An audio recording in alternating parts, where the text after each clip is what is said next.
I was expecting you to direct. Oh, okay. Well, it's fine. Hey, everybody. You're listening to Creep It Real. This is Ashley. And I'm Bianca. And we're Creep It Real. Okay. If you didn't know for the fourth time, it is Creep It Real. Thank you for listening to Creep It Real. Holy shit, you guys. Did we have an explosion of iTunes reviews this week? Whoop, whoop, whoop, whoop. Thank you so much for that. Y'all are super incredible. And we definitely adore you. It really does make our day. It does. It really does. Also, we got a new Patreon today. 420 Patreon. That's definitely why she came and joined us. Just because it was 420. But yeah, if you want to join our Patreon and become our family, go over to patreon.com/creepitrealpod. You have to type it in that way or else you'll never find us. Ever. It's impossible. Mm-hmm. So I was talking to Amber over the weekend, and she is a photographer down in Asheville, North Carolina. Her work is absolutely incredible, and we just wanted to give her a quick shout out to her photography. So go check her out. What is it? Photography. Address. Oh. So you can find her work on flowering.fox.photography. So go over there and check out her work. It's honestly very, very beautiful stuff. Oh, and then we did get some more Instagram messages about topics that we are going to definitely do in the future. Add it to the list. It's definitely been added. So if you have a topic that you would like us to discuss or research, please feel free to message us. Message us on Instagram, Facebook, Twitter, or creepitrealpod@gmail.com. Mm-hmm. Last week, we had a ton of fun discussing cults like we usually do. Sort of. I don't know what to think about that situation. I love talking about cults and the craziness. No, I know, but I'm not even sure if it's a cult situation. I don't really know what Lori Vallow is. Yeah, she's... At this point. She's something. So, but we did decide to dedicate a full episode to one that we found absolutely fascinating. And we are gathered here today to learn about somebody who may very well be a huge piece of garbage. A real see you next, you're a cunt, if you'll pardon my French. At Creep It Real, we are champions for equality, and that goes for showing you that women can be just as absolutely murderous and horrible as you gents out there are so often inclined to be. So often inclined. Yeah. Listen, who's the one that's going around killing people more often than not? Let's be real. That's true. Without realizing it, we have delved into weeks upon weeks of sociopathic serial killing women, and today, My Creepy Babies is no exception. Maybe. So, let us begin the tale of Valentina de Andrade and the cult of superior universal alignment, yet another lame as fuck name, which in the end may be a story altogether different than what it first appeared to be. So, for a little bit of background information, during the 1980s, there was a surge of what is known commonly as satanic panic. This was due to allegations of satanic ritual abuse that involved physical and sexual abuse in the context of both occult and satanic rituals. This was because in the 70s there was a rise in occultism, Satanism, and evangelical fear. A number of factors contributed to the increased interest in and fear of the occult during the late 1960s and 70s. Obviously, the Manson cult's operation in late 1960s culminated in a string of mass murders in the summer of 1969 that both shocked the nation and put organized ritualistic killing on the brain. That same year, organist turned occultist Anton LaVey published his philosophical treatise, The Satanic Bible, which plagiarized several sources and mostly regurgitated earlier philosophies of self-actualization and self-empowerment from writers like H.L. Mencken and Ayn Rand. More like, go fuck yourself, I've got mine. That's Ayn Rand for sure. Yeah, that's the philosophy, not self-actualization. It's just... It's okay to be selfish. I'm the only one in the world, okay? Nevertheless, it became the seminal work of modern Satanism and the key text for the Church of Satan, a group LaVey had officially founded in 1966. Hail Satan! Hail Beelzebub! Accompanying the rise of Satanism as a recognized practice was the 1971 publication of the best-selling novel The Exorcist and its blockbuster 1973 film adaptation. With its claims of being based on a true story, The Exorcist profoundly impacted America's collective psyche regarding the existence of demons and single-handedly transformed the popular Ouija board from a fun, harmless parlor game into a malevolent device capable of inducing spirit possession, demonic infestation, or other paranormal activity. And who's to say it doesn't? The publication of LaVey's Satanic Rituals that same year reinforced the idea that dark occult rituals had become a routine part of life for many Americans. And though it had no connections to Satanism or traditional occult religion, near the end of the decade, the Jonestown Massacre gave the world another indelible example of what violence in a cult looked like. Even though, if you know anything about Jonestown, it was a super Christian-based cult in its infancy and right to the very end. So just keep that in mind as we go along. This satanic panic is definitely something to keep in mind because we haven't really covered a lot of it so far in Creep It Real, but it is a real problem that caused a bunch of people to be found guilty for crimes they did not commit. Yeah, a huge case that we all know is, or a lot of true crime nerds know, is the West Memphis 3. And a lot of cases of satanic panic, they do convict people, and then years and years later, they're like, oh, oopsies. Oopsie daisies. Whoopsie daisies. We were just panicking. So keep that in mind as we go along. Let's just see how things progress here, everybody. Valentina de Andrade said that she received her gift of prophecy in 1981. She claimed to have a life-altering encounter with divine cosmic beings. Beings or beings? Keep going. I like it. Beings who were there to deliver extraterrestrial messages to her so that she may go forth and spread their truth to the rest of the earthly world. So I've never encountered divine cosmic beings so far in my life, but I've definitely encountered some divine cosmic beings. Fuck you. That have sent me to the skies. So she claimed to have received messages from these beings, and they gave her exclusive, quote, universal knowledge. From her website, she says... Which, by the way, is impossible to decipher. I tried to decipher it while I was researching, and then I saw Ashley talked about it, and I was like, whoa, impressive. It's really a piece of work. It is the inner workings of somebody's mind that doesn't have their grounding in reality whatsoever. It is a website. You can go look. It's hername.com, which I'm going to have to say at some point. So she says, I materialized energy in the planet Earth with the name Valentine de Andrade. What is it? Yeah, Andrade. In honor to light, love, truth, engrave that the revelations contained on this site are native from cosmic individualities, not existing, who can question this declaration, as I own plenty materials to prove what I affirm here. Okay. It's completely true, and I can prove it because I own it. I have stuff that will prove it, if only you could see. So then, in all caps, it says, do not confuse Jesus with God. They are antagonistic consciences. Okay, so there's a lot of stuff. As all cults have their little mumbo-jumbo, this is no exception. And I will say, it's too much for you to really think about. You know, she believes that she's the essence of light, love, and life. There's a lot of that. She must be on a lot of hallucinogenic drugs all at once. Yeah. She's candy flipping. I think that's what you call when you take a couple things at a time. I've never heard that. Oh, well. You clearly didn't do drugs in high school. No, I didn't. So, okay. Contrary to what my mom would believe. That's fine. Oh, geez. So the energies were generated by means of light beings' triangulations. She says, do not compare this magnificence with sex. I don't know. So is she trying to say she had this encounter with a divine being when she was maybe having sex or masturbating? I'm almost there, lady.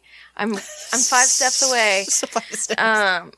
Anyway, so there's just so much bizarre stuff. Here's some stuff about fingerprints. She says every human being brings different fingerprints. Why? The same as fights between parents, sons, brothers, relatives, friends, unknown people, etc. What could be the motives? No one gets to understand, but I do. No. Due to the answers that I own. She owns the answers. Good for her. She's not going to share them to you, though, unless you buy her book. Oh, there's a paywall? There is a paywall. What? In a cult? Yes. Oh, that is the most surprising. Yeah, so there's just so many things. So many things. So she says there's gifted people. Every energy keeps inside her memories, endowments that remain from what manifested at some time in a previous life. When reincarnating, the energy recovers those memories and exposes them. Therefore, dignitaries from remote ages are in the matter now, or waiting their time to come down and to manifest. In this way, even a child can show himself as an outstanding physicist, mathematician, performer, musician, speaking different languages from the land he lives, combine dates, months, years, and many others. I have heard that belief. Yes. That we are reincarnated. Of course, I've heard reincarnation. And I've heard stories about kids being able to remember things. It's compelling. Which is we've totally talked about compelling. Yeah, for sure. this. Yeah. That's something that I don't necessarily, I can't subscribe to. Well, no, I can't naysay. What if there are multiple existences and you gather collective wisdom from all of them, but maybe you don't know how to tap into it? Who knows? That could be something that I would subscribe to. Who knows, everyone? That's the thing, when everybody wants to get all up in arms about religion because they think that I'm being, a naysayer, I'm pretty open to everybody having their own, but I'm also going to be pretty open to you making fun of what I have to say. Of course. And I'm going to sure as shit make fun of you, in case you haven't noticed. So, regardless, so she has something to say about homosexuality, which she says neither is... I'm going to get to the point because she does a lot of Sarah Palin word mumbo jumbo. I feel like she was like, this could be one sentence, but then people won't take me seriously. So I need to make it 17 sentences that are all just saying And then people will nothing. take me seriously. But she does say that she feels that homosexuality is programmed in the energy. And from the childhood, puberty, adult, or due time, the energy sends out towards the physical conscience what is congenital, not existing. Doctors or someone who boasts to know will get to modify that programming. And, she does say that she's not very literate, and she also is trying to speak English when she is not a native English speaker. So there's a lot of this that's like, well, I get the basic idea. But anyway, so it sounds a little bit mumbly, but so she says he or she will feel an irresistible physical attraction by his or own sex. Therefore, when the energetic information is received, couples break off. One of the members or both join separately to whom he or she is attracted to. It is criminal and unfair not to allow them to be happy. Which is true. Yeah, they only want to love and to be loved freely. Where is the lack of shame or crime? Insensitive parents are not parents, but executors of their own sons and daughters. It has to be understood that homosexuals are the victims of the programming originated by that one whom you say to accept and whose wishes you respect. That's something that I can get on board with. There's a couple things I can get on board with, but also she's clearly not well at the same time. Okay, so then let's get to the day that she has foreseen is going to be the end of the world. She has a book. She has a couple books, actually. And they are, according to her website, sold out. I don't know if that means that she has 3 copies at a time so that she can always be sold out or what. But in her website, she goes through this long list of things that she will give you answers to that are in the book. She's like, so if you want to know the answer to celestial mechanics and meticulous graphics, get my book. Parallel universes, get my book. Vectors and supernovas creation. What about life after death? Apparent death in the so-named luminous tunnels. Yep. Where can I find that? In her book. Oh, okay. What about comatose states and reasons why after coming around no experienced memories are remembered? I don't know. That's in her book, though. Oh, okay. Organs, donation, and causes of rejections. In her book. Her book. Okay. Good. Deja vu. Book. Dead people seen in photos and in different places. In her book.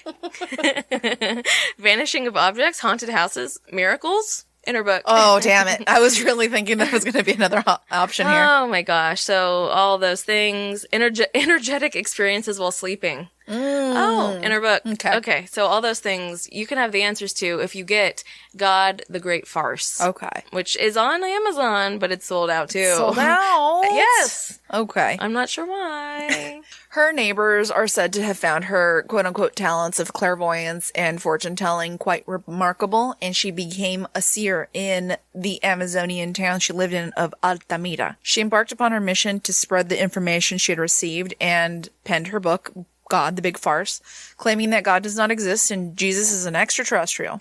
He's an alien, y'all. Mm-hmm. Which, sure, maybe he is, for all we know. Oh, so this cult of hers, which we're... You know, I saw it Superior Universal Lineage. I saw Superior Universal Alignment. Obviously, there's probably a translation situation going on. So, Superior Universal Alignment is probably the most accurate. Mm-hmm. It's obviously another doomsday cult, as she has a end of the world date that she gave her followers. Check mark 2.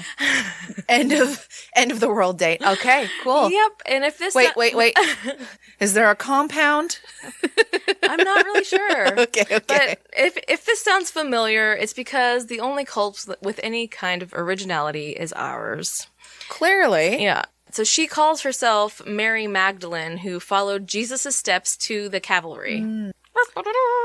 A central pillar to the beliefs of the Superior Universal Alignment is that children born after 1981 are a reincarnation of evil and must be expunged. Gross. Is Lori Vallow really following this broad's beliefs? Probably. Ugh. To become a member, one must abandon one's children, and only the true adherents were to avoid the pending destruction of the Earth by escaping in a spacecraft. What's up? Heaven's Gate. Heaven's Gate. Yeah, and seriously though, I'm starting to wonder if Lori Vallow is actually a Superior Universal Alignment follower. Bitch. Yeah. In the book, she's not Lori Vallow. I'm sorry, I'm harkening back to last episode. But in her book, Valentina states, "Watch out for the children. They are unconscious instruments of the great scam called God and his evil collaborators." So as we mentioned in the last episode, the failed prophecy of every doomsday cult that has ever existed always tends to leave its followers a little on edge. What are they to believe? Who are they to trust when everything that they have been living for is proven to be a lie? And of course, this is exactly what happened here with Valentina and her followers. Unfortunately, since they had been indoctrinated with the cult's teachings, instead of using logic to determine that they had been lied to, they turned their scrutiny inward and began to question their own piety. Oh, God. You know, maybe they were living wrong. Maybe they were not as devoted and selfless as they should have been. Maybe they were the reason their beloved leader's prophecy didn't come true. Of course, it was their fault. Of course it was. So easy to figure this out. Naturally, Valentina upped the stakes. She accused her followers of not proving their loyalty and of not believing strongly enough. You sons of bitches. I would have been right had you only stopped having sex. Oh, God.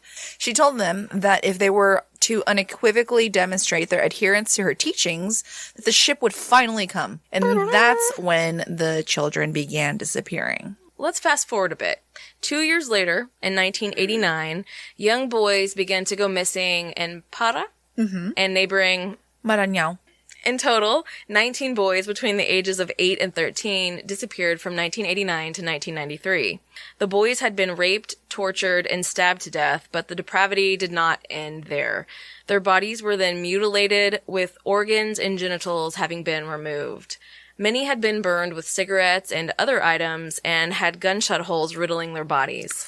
Their eyes had been ripped out, fingers and hands were removed, and like we said, the genitals were removed or mutilated. It's disgusting. The children were all poor males, and the bodies of the boys were identified as homeless children who had worked on the streets, quite a few of them being shoe shiners. However, most of the missing boys had been reported missing by their families. And of course, due to the extreme level of violence, the murders garnered widespread attention. The region was in a panic, and the police initiated 7 separate investigations. Though several of the children were indigent, making living as shoeshine boys in the town center, the police couldn't seem to make a connection, and the probes went nowhere. And that seems kind of like a lesser dead situation. You know, we don't want to do as much investigation into these poor shoeshiners, right, because whatever, they're just shoeshiners, you know? It would probably stir up more trouble than it's worth. Yeah. Which is not true, obviously. We're not subscribing to these. No, I say lesser death like last podcast talks about the lesser dead being sex workers or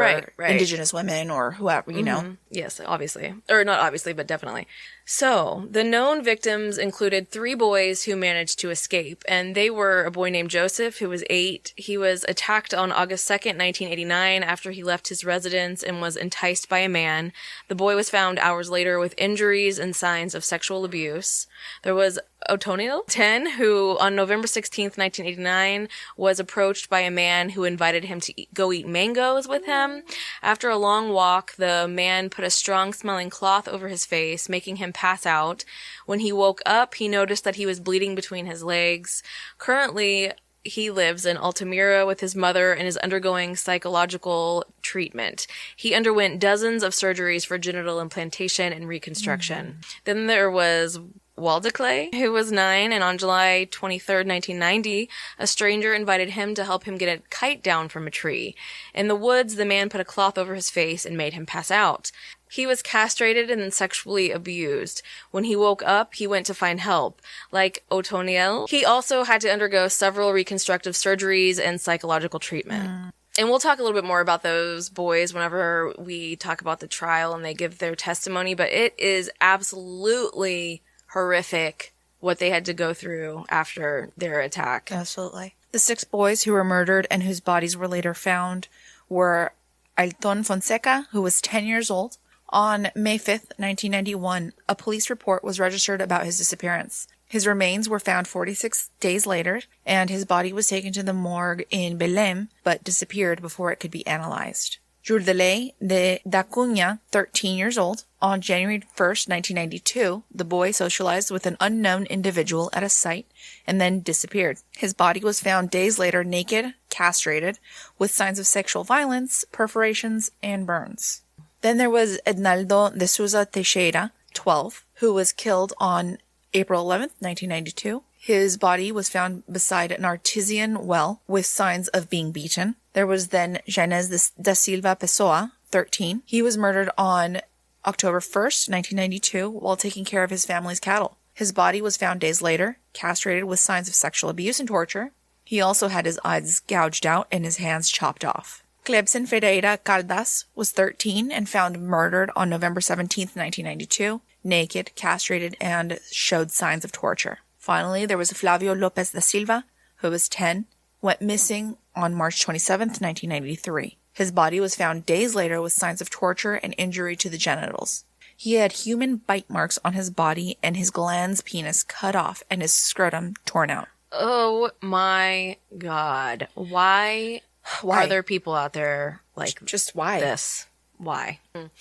And then there were 5 boys who went missing but were never found. There was Tito Mendez, 13, who on January 20th, 1991, the boy went to swim one day and disappeared. He was seen by a witness in the company of an unknown man. There was JCB, who was 11. He disappeared on August 21st, 1991. The case was dismissed at the time because there were no clues as to what happened to the boy. There was Mauricio de Souza, who was 12, on December 27th, 1992. He went to pick up a payment from a woman he worked for and was last seen in the company of a man on a red bicycle. There was Renan de Souza, who was 9. On January 23rd, 1993, the boy went out to play on the banks of the Chingu River. He was last seen in the company of 2 men. Why are all these men such fucking predators? Then there was RFS. He was 11 on July 9th, 1993. He was a shoe shiner who left his tools in a supermarket, which he normally did not do. Since that day, he has never been located. Months earlier, the boy's brother had escaped an abduction attempt. So, obviously, these poor, it's like horrible. These poor little kids who had to work for a living were being obviously predated on by some fucking creeps. Whether it was the Superior Alignment Church or cult or something else, we don't know. And in 1990, after the first investigations were completed, the Pará police arrested Rotilio de Sousa, who was a drifter and wandered through the city streets. Investigators truly believed he was responsible, but then he died in prison under suspicious circumstances some months later. However, the occurrence of new deaths with the same characteristics as the previous ones showed that he wasn't the perpetrator, and the investigation resumed. Honestly, regarding that guy, I almost wonder if you show kids a picture of 5 different for sure. drifters who are all homeless, wandering from town to town, are they really going to be able to pick out? I don't know. Maybe they could, but it would have been easy, I think, to be like, this is the guy that did it, don't you think? Yeah. Of course, work went on, and other lines of investigation were followed. One of them maintained the existence of an alleged gang of traffickers who were kidnapping the city's children to extract their organs. To the police, the cuts that were made to the bodies in order to extract the organs led them to believe it was performed by someone with clinical experience and motivations. 2 doctors had recently moved to the area, physician Anicio Ferreira de Souza and gynecologist Cecilio Brandao caught the attention of the investigators, and they were taken into custody for questioning. Though, experts suggested that the organs would have been unable to be used, as in transplanted, after they were extracted, so it kind of cut into the police's theories there.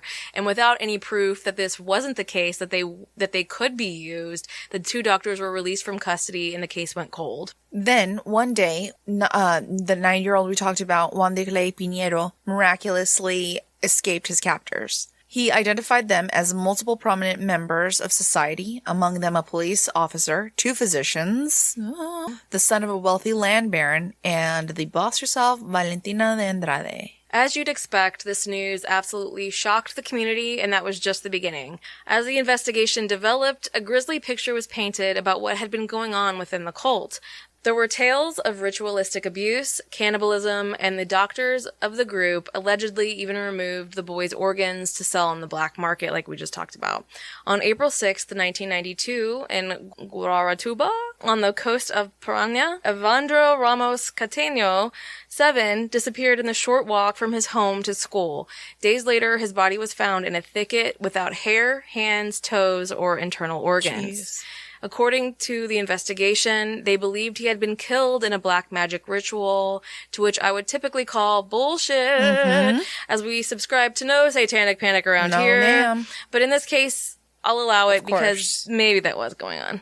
So he had been murdered the day following his kidnapping, and it had all taken place at the abandoned sawmill of the then mayor Aldo Abaji. In 1993, the researchers reopened the case and rearrested de Souza and Brandao again. According to witnesses, these men participated in a sect called the Superior Universal Lineage, a mystical organization that, among other things, challenged the Western idea of divinity and preached caution in living with children. Yes, as we've said. In a book called God, the Great Farce or Scam, the sect's founder, Valentina de Andrade, stated, "Watch out for children. They are unconscious instruments of the great scam called God and his evil collaborators." The text also called children violent and recommended paying special attention to those born after 1981. Yes, because they were supposedly inherently evil. Supposedly. After 1981 and 82, get out of here. I know, God. So you and I are We're done. fucked. Well, I'm fucked beyond belief because I was born like What, were you born in like 90? 92. Oh!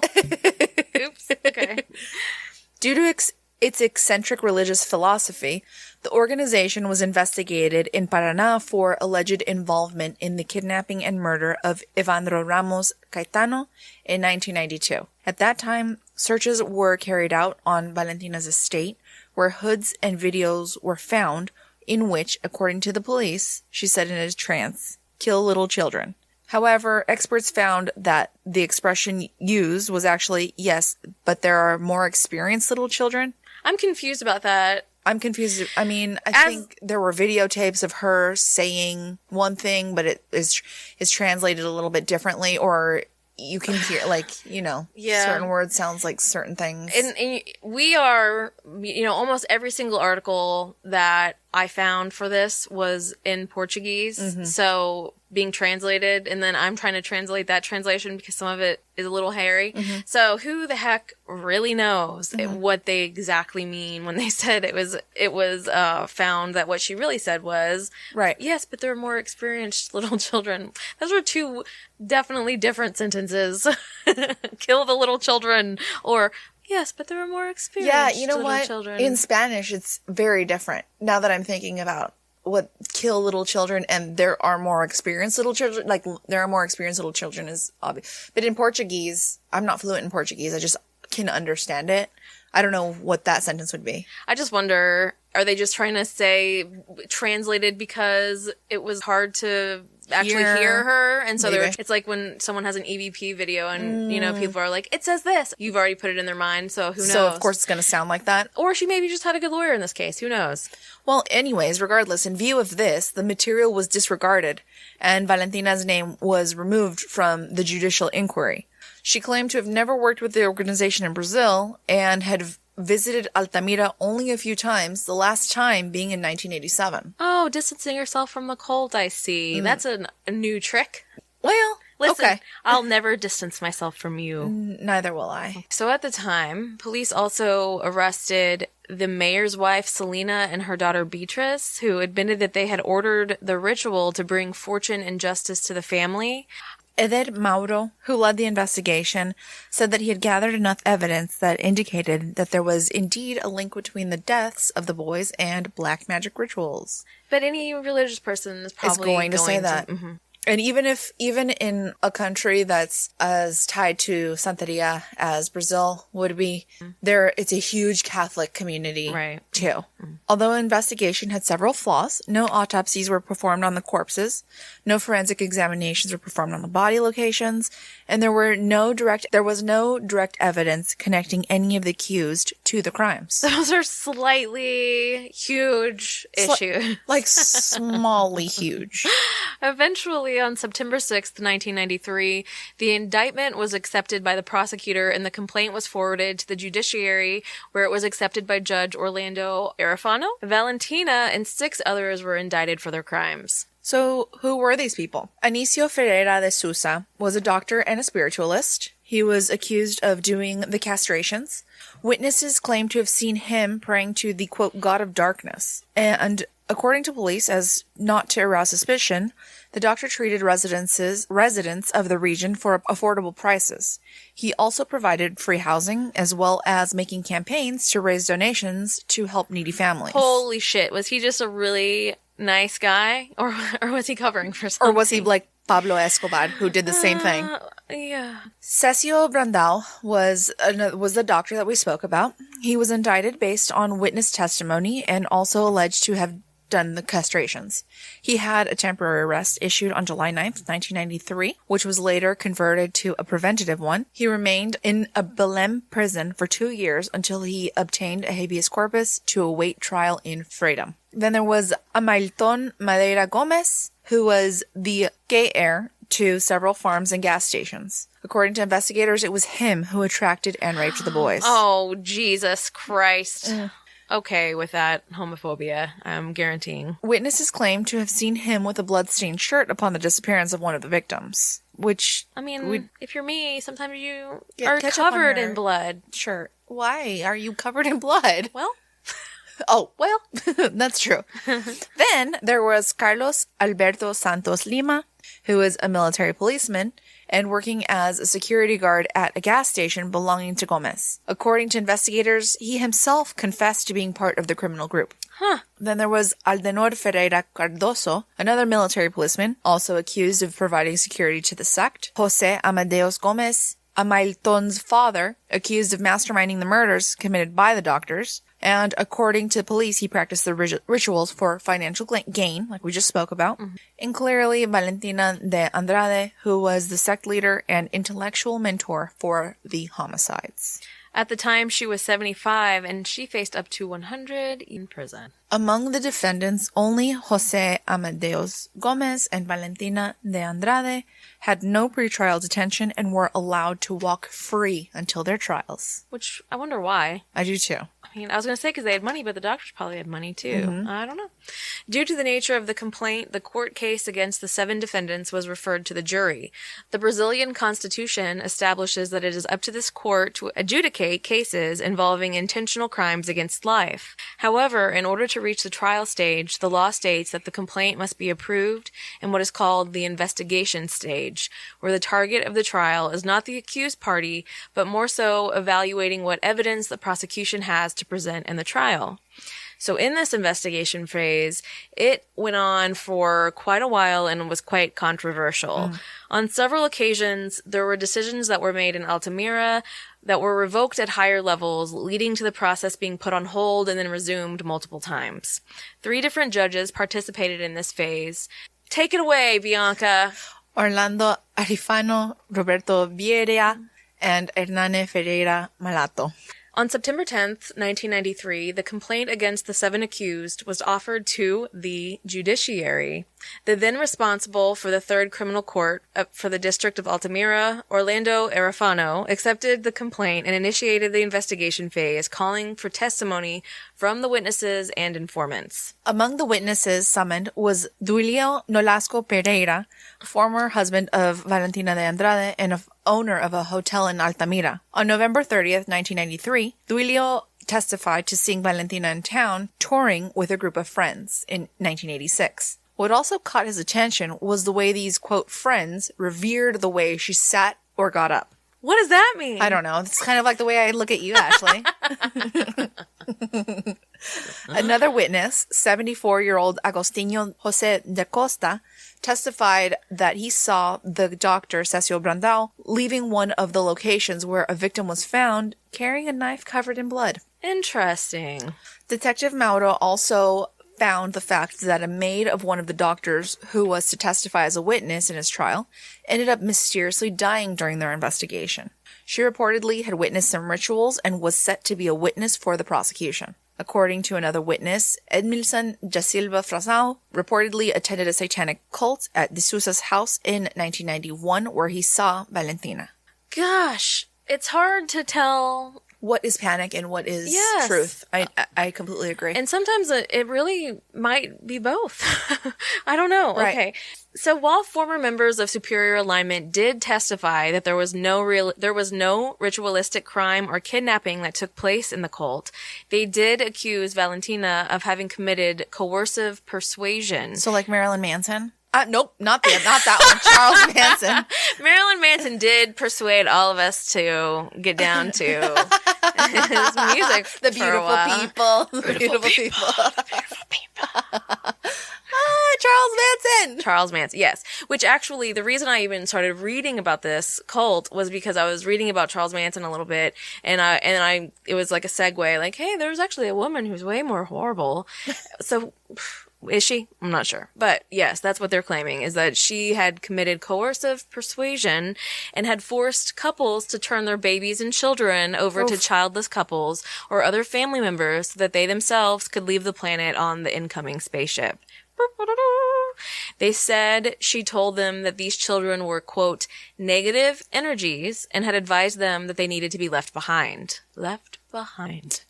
So that in itself, to some, might seem just as terrible, maybe not just as terrible as absolute, mutilation and murder, but I'm sure that would be quite a terrible situation for a parent who, I guess, is not of sound mind and decides to go listen to this lady give her children away. A confidential source says the woman's abuses betrayed the mission, using her extraterrestrial imparted knowledge for her benefit and not for the common good, which is what you should all use your extraterrestrial knowledge. Of course, that's what I use mine for. For which reason the teachings must be purified from her distortions and rescued from the ridicule she created by her ravings, which she definitely likes a good raving. Oh, she does. Oh my. I mean, we all do, but she definitely takes it to a whole other level. Oh, but it is funny to see them say that she betrayed the mission of these the mission the extraterrestrials gave her. Which came from her mind. That's fine. Which absolutely came from her just getting a rockin' masturbatory session off one night, and then and she's like, I've seen a special enlightened being in my room. He gave me knowledge. It's like, lady, you just diddled yourself. She got a vibrator for the first time. In early 1994, upon hearing the case, the then prosecutor Roberto Pino dismissed the defendants for lack of evidence. Prosecutor why do we all have to have 5 names? Because it makes it 5 times as hard for me to say. Antonio Foreverrrr rebutted Pino's arguments and summoned Frazio's testimony, a key witness in the inquiry, and that's the one who we were talking about had seen a satanic ritual being taken place at the doctor's home. Then, on May 17th, Frazio reiterated his previous testimony given in the police investigation. However, he contradicted himself when he could not say when the alleged acts occurred. When asked, he cited 1989 or 1990, when in his first statement, he claimed that he had seen the satanic ritual going on in 1991. And I don't know if that's a matter of just it being multiple years since you've seen something, or if he is just fabricating this whole story altogether. Who knows? Still, Judge Arafano found the statement satisfactory, which might be indicative of his part to play here. I don't know. And on June 20th, contrary to the prosecutor's wishes, he pronounced the accused as guilty because, like we said, is he sitting on a bed of lies, this judge? Bed of lies. He's sitting on a throne of lies. Is he sitting on a throne of hamburger meat and lies? The judge's decision was challenged by the defense team, who filed an appeal to the state court. On November 21st, 1994, a prosecutor named Castelo Branco accepted the appeal due to the lack of evidence for the conviction. When the decision was published, several social groups organized in Belém and promoted large mobilizations. Were they just like, get these people out of jail? Yeah, that's what it seems like. Get them out. There was also the symbolic burial of the Altamira prosecutor who, fearing for his safety, had to leave the city. That's right, bitch. Under pressure, on December 22nd, the 3 judges voted to maintain the arrest of the suspects and continue the process. The judicial proceeding was at an advanced stage, only awaiting a date for the defendant's jury trial. Part of the evidence used against Valentina in the trial were those 2 videotapes which had been collected 11 years prior when her husband and she were arrested in suspicion of that 7-year-old Leon, which I think briefly touched on earlier, Leandro Bossi. He went missing and they were investigated.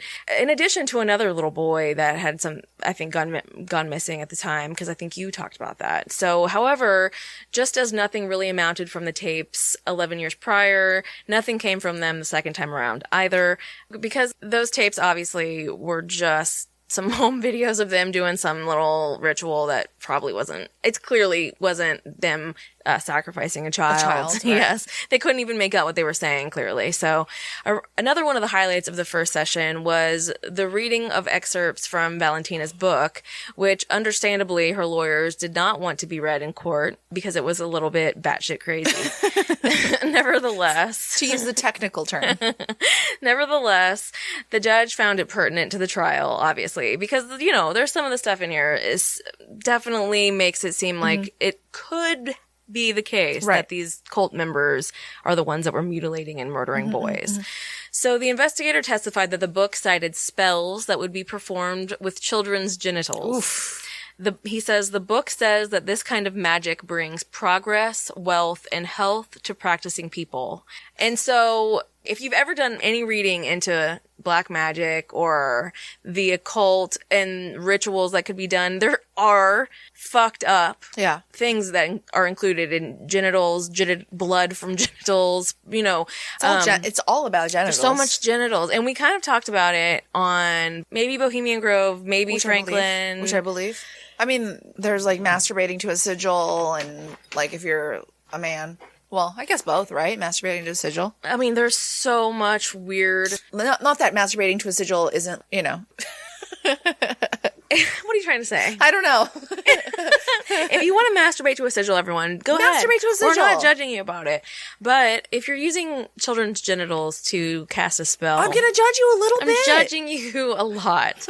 So here's where I'm not real sure if the translation of the news has really done the story justice, because it did say that the defendants would confess to the kidnapping of that 7-year-old Leonardo Bossi, I'm sure that I'm not saying that right, who had disappeared in February of the year prior, and they claim to have sold the boy to a foreigner. And I just don't know who it is that confessed to this, or if they really actually confessed to this, or if they did confess, they claimed multiple times that they were pretty much tortured by the police, and that's why they confessed to anything, which I don't not lend that. I lend that credence is what I want to say. Yeah, like I was like, okay, you know, with your saying you were tortured. Then multiple people over different cases said that they were tortured to admit whatever they admitted, and so then it started making me wonder, is that going on? Right. It may actually be going on here. Obviously, the defense would say that the evidence against all of these people was a sham and the case against them was completely fabricated. And like we've said a million times, maybe it was. Maybe it wasn't. Maybe it's kind of a combination of both. So on the second day of the trial, Otoniel Costa and Wandisle Pinheiro, two of the survivors who had escaped their captors, testified. In Otoniel's testimony, he stated that he was 100% sure that it was Carlos Alberto, former military police, who had lured him to an isolated location and mutilated his genitals. Also, just to say, you know, to go bring back the Franklin cover-up and whatnot again, there were a lot of police involved in that too. I'm not saying like it translates over 100%, but it's not out of the realm of possibility that there are police officers that molest and because people are murder. Just pieces of shit. Yes. He said he was called by a man on a bicycle to pick up bangos, and when he arrived, the man tied a shirt around his face and he passed out. He was sexually assaulted and castrated, having been found unconscious with a terrible amount of bleeding between his legs. Although the judge had ordered the defendants from the courtroom, Otoniel said he did not care if he remained in the room so that he could stay and listen. That makes me feel like he is telling that kind of made me feel like he was telling the truth, because I'm like, if he's like, bitch, I don't care. Yeah. You can stay in here and listen to what I have to say about what he did to me. That made me feel like he wasn't just fabricating a stories. I don't know. And so, with the accuser's permission, all the defendants were able to sit in the courtroom during his testimony. Wandisle, on the other hand, testified while being accompanied by a psychologist. He also ID'd Carlos Alberto, and according to the prosecutor, was shaken by having seen his attacker in court the day prior. Yet again, that gives little. Both boys testified for about an hour each and answered questions from the judge, the defense, and prosecutors. The prosecution also showed the trauma the boys went through after the attacks, as they each had to undergo several reconstructive surgeries for their mutilated sexual organs. Wandisle had nearly 20 surgeries, God. Along with his body rejecting the implanted organ. The defense sought to disqualify their testimonies, saying that the boys ID'd other individuals shortly after the attacks, but they said that they were afraid of being killed at the time if they reported the actual perpetrators, which makes sense if it is, in fact, a military police. When asked why he was now able to ID Carlos Alberto, Otoniel said, "In the past, I was a frightened child, and today I am already a man. I assume my actions, and I am no longer afraid." One of the leaders of the group, Osvaldo Marcineiro, confessed to murdering a number of young children in satanic rituals in which the children were tortured, murdered, and their body parts cannibalized. A number of prominent citizens were arrested in relation to the murders, and it later emerged that they had paid the cult to conduct the murderous ceremonies. A search on cult members' houses turned up cult registers, guns, hooded cloaks, 100 videotapes of cult ceremonies, and Satanist publications, including Valentina's 200-page book. Brazilian authorities suggested that the cult was connected to satanic groups internationally. But was it? But that said, maybe rich people were paying them to conduct. God, I hear I'm like, but was it? Let's change the subject. That said, do you think this could possibly be true? I can't get over it because I'm just thinking, damn it, if they really think that it could bring them prosperity, why did some of them admit to this stuff? I'm Right. so confused right now. The men were convicted and given life sentences for their part in torturing the boys and ending their lives. Valentina had an alibi which placed her out of the country at the time of the murders, and she was let go without any charges, which was pretty easy. So Valentina managed to flee the country and continued her cult, well, sort of continued her cult for over a decade. She lived in various places from Las Vegas to Argentina to Uruguay. On March 24th, 1995, Edmilson da Silva Frasal surprised the court by requesting a new hearing. In his testimony, he refuted everything he had previously claimed, saying that he had been under pressure from the federal police. And this is the one who claimed he saw the satanic ritual going on at Valentina's house. 3 days later, Edmilson returned to the court and reaffirmed his statements, claiming that he was urged and coerced to give further testimony by 3 men named Ercilio, Arnaldo, and Amadeo, who offered him money and saying that he couldn't refuse. Accordingly, the defense lawyers sent a habeas corpus application to the federal Supreme Court, alleging that Judge Arifano rigged the case in this part, which made the right of defense impossible. And maybe he did. The second panel acknowledged irregularities in the case and issued a request to the state court ordering the hearing of new defense statements, which reopened the investigation phase and nullified the defendant's conviction. However, the habeas corpus was not granted. In August of 1995, the first chamber of the State Court of Justice decided to revoke the probation of Cecil Brandão, who was held for more than 2 years in Belém. After the decision, Brandão declared his intention to sue the state, claiming to have been used as a scapegoat by authorities to hide flaws in the investigation process. On September 12th, the other defendants were also released, following the same line as Cecil's lawyers. I mean, I would say, gosh, I'm sorry that here I'm just going, I don't know what to think here. I just can't believe what developed here. So from that point on, the cult ceased all public operations, and Valentina officially moved from Brazil altogether, taking up residence in Buenos Aires. She was only followed by a few faithful followers and had lost hundreds who had broken out of her clutches and realized the psychological manipulation and economic exploitation to which they were subjected under her leadership, like all cult leaders but us.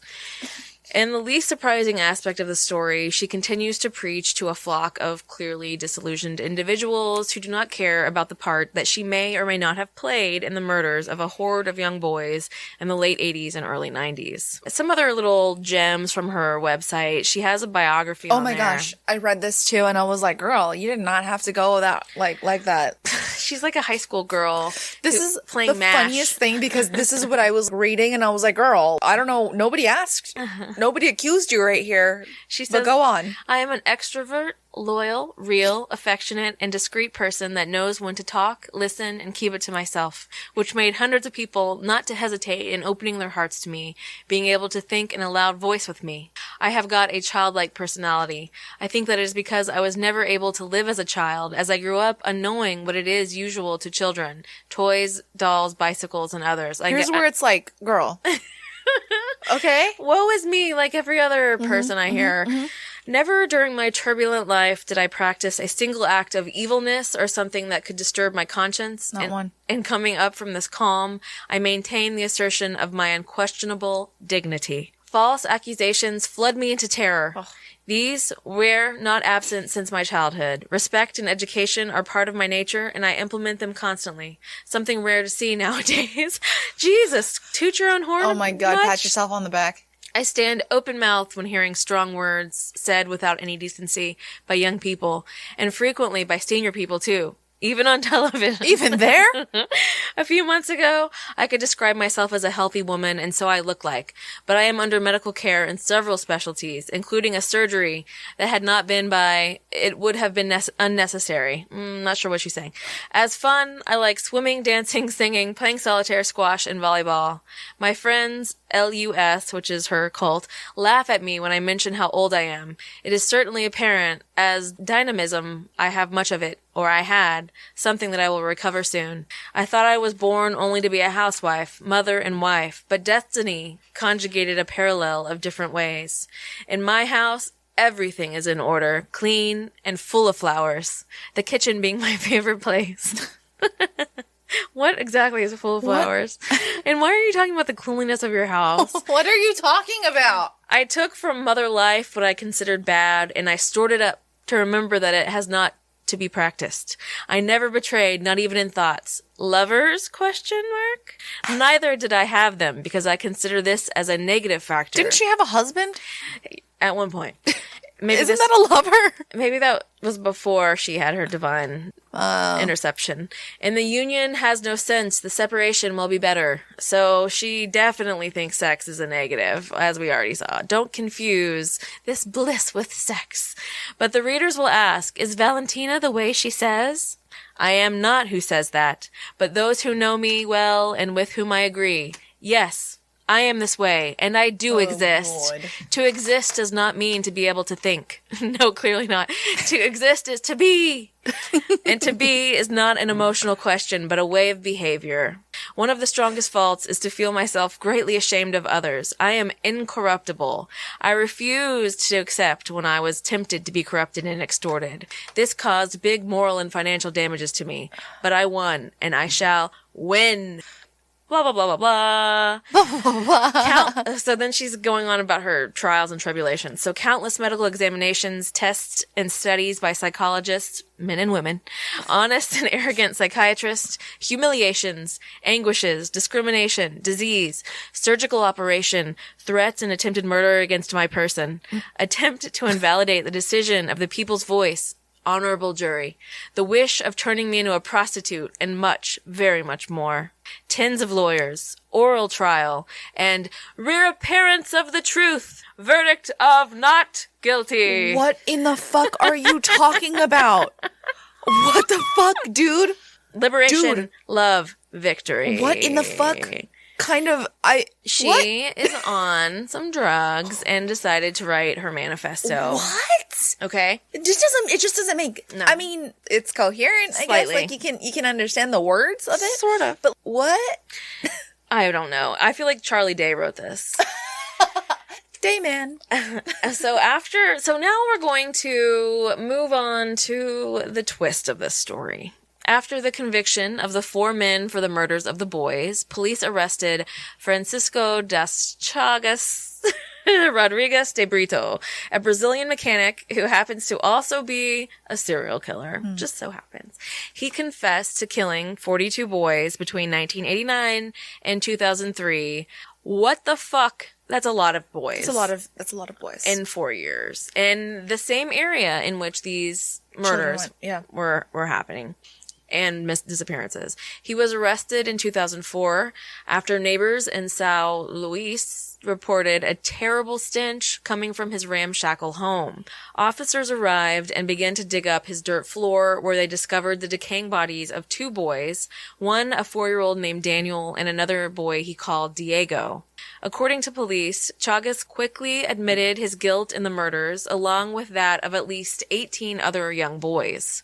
Regarding the murders, they were very similar to those that had plagued Pará and Maranhão from 1989 to 1993, and investigators said that Chagas lived in both places during the time of those murders as well. About his crimes, he exhibited psychopathic characteristics, lacking pity, lying, and justifying his actions, and he sexually abused and mutilated his victims. In his murders, he lured the boys to the forest, where he mutilated and murdered them. Out of the myriad of boys he attacked, only 3 managed to survive, all in Altamira. He would pretend to want to help them out, help their mothers, essentially because he was searching for and picking out victims among the poor boys in the towns where he was living. His allegations were confirmed by the federal police, assisted by a serial crime specialist, Alana Casoy. His confession and the killings stunned the area, even in Brazil, which has one of the highest murder rates in the world. Obviously because the crimes were so brutal and committed against children, but also because of the possible ties to a satanic cult that the earlier killings were reported to have. Which, come on people, why is that the only... It's always satanic. Why do you have to, like, out of the whole thing that happened, it's so horrible, but the thing that people are like, oh, pearl clutching about is the fact that it may have ties to satanic rituals. Like, come on, that's not the biggest issue here. The trial was held in the auditorium of a club 1,400 miles northeast of Rio de Janeiro because the courtroom they had was not big enough to hold the hundreds of victims' relatives. Oof. Oh my God. In September of 2004, 6 months after his confessions, he also claimed to be the person responsible for the deaths attributed to the doctors Cecilio and Sousa, saying, "They have nothing to do with the Altamira cases that I talked about. If these people are arrested for that, it is in vain. They are innocent." But in the same vein, this is a sociopath. Yeah, of course he wants to take. Of course he wants to take credit for murder someone else did. And since when is someone like him so worried about someone else's innocence? Yeah. I don't think he would really give a fuck. If it's not some like deep in my heart, I know I should have let these men go. No. You're an absolute depraved piece of shit. So you're not going like, these doctors shouldn't be in jail. No. At trial, he claimed he was driven to confess due to the torture that he was enduring at the hands of the civil police. And either everyone is using the same excuse, or maybe there's some truth behind these torture-driven confessions that everyone keeps claiming are taking place. But in this case, they found 2 bodies under his floor, so I think we can say he's at least killed 2 children. Yes. But I'm pretty sure he's killed more. Right. The prosecutor did present video of him describing in detail how he attracted the boys' attention and then proceeded to murder them by either strangulation or hanging them. Plus, the timeline of the killings does line up with the dates when he was living in each city, and he was he was in the right places at the right times to have been able to commit the murders. At least some of them. And I know that we just keep amending. I know I do at least keep amending my statements, but I mean, he definitely did murder some boys. Of course. And we just aren't sure if he committed all of those murders. Because it would also be easy for them to say, well, actually, that guy did it. Oh, yeah, you're right. You know, like, let me out. I'm innocent. In a 2004 interview with BBC, Mr. Chagas said he had killed the boys because, quote, something was guiding me, directing me. It was like a voice in my head, and it was that thing, the voice, that determined what happened. He and his sister testified that he had been abused as a child by his grandmother and a man named Carlito. Chagas saying when he was murdering the boys, he was seeing Carlito in a blind rage for which he could not account for all the details. Okay. In 3 years, this was Chagas's 6th conviction for 8 of the confessed 42 cases of homicide that has been internationally designated as the case of the emasculated boys. In total, he was sentenced to 223 years and 2 months. 2 months? Jesus. That 2 months is what hits it over the edge there. In prison for his crimes, which is well deserved, this fucking piece of shit. So, did Chagas really commit all the mutilations and murders? Were Valentina and her cult all victims of satanic panic? It does seem like the case against them was flimsy at best, but there are also troubling aspects of the cult that remain. For one, why were they investigated for these murdered boys over so many years, so many different cases? And I mean, again, it could have just been simply the fact that the investigator was clutching pearls, but there may also be some reasons why they were investigated that we don't know, or that made the police believe that their rituals that they were conducting definitely were harming somebody. Some of their beliefs were definitely troubling insofar as how an unstable mind might interpret it and act on it, as we've seen happen in many cases. For sure. Like last week when we talked about Lori Vallow. I went into the story believing that we were covering a truly heinous and murderous woman who took advantage of people in order to get them to do her bidding, a la Charles Manson, as we said, but have been left a little unsure if she just led them to the awful situation of forfeiting their children in order to join her cult, and not necessarily that they murdered innocent children. I don't really know. Maybe Chagas was a part of her cult even. Maybe she did orchestrate murders of little boys who she perceived to be evil based off her superior knowledge gleaned from her alien overlord. But when it comes down to it, we just can't be sure if she and her cult murdered any boys or not. One thing we can say for sure is quit the satanic panic, you pearl-clutching lunatics. But when it comes down to it, what happened there? Who knows? You know, and if they didn't, that sucks for her. For sure. Because now she's going on manic rants on her website about how she's innocent. Persecuted like all the other religious fanatics are. But, you know. So the sources that we used for this episode were various, and they will be listed on our show notes for this episode. With links for you to go follow and Portuguese yourself to death over there. Practice your Portuguese, y'all. We all know I need to. Thank you so much for listening. Please be sure to follow us on Instagram, Twitter, join our Facebook group, leave a 5-star written review on iTunes, and we'll blast you all over our story because we greatly appreciate it and we love you. We love you. If you'd like access to some additional audio and, of course, a monthly little sum, please be sure to find us on www.patreon.com/creepitrealpod. Again, literally any little thing helps, and honestly, it's just going to go straight back to you guys. We had to close our Shopify store, but we are working on getting some merch put together by us for you. Yeah, and someone sent me a link today for a place where you can make custom pins for a pretty good price, too. That looked pretty cute. So. Ooh. Anyway, thanks for listening. We love you. Have a great life. Have a great everything. Creep it real.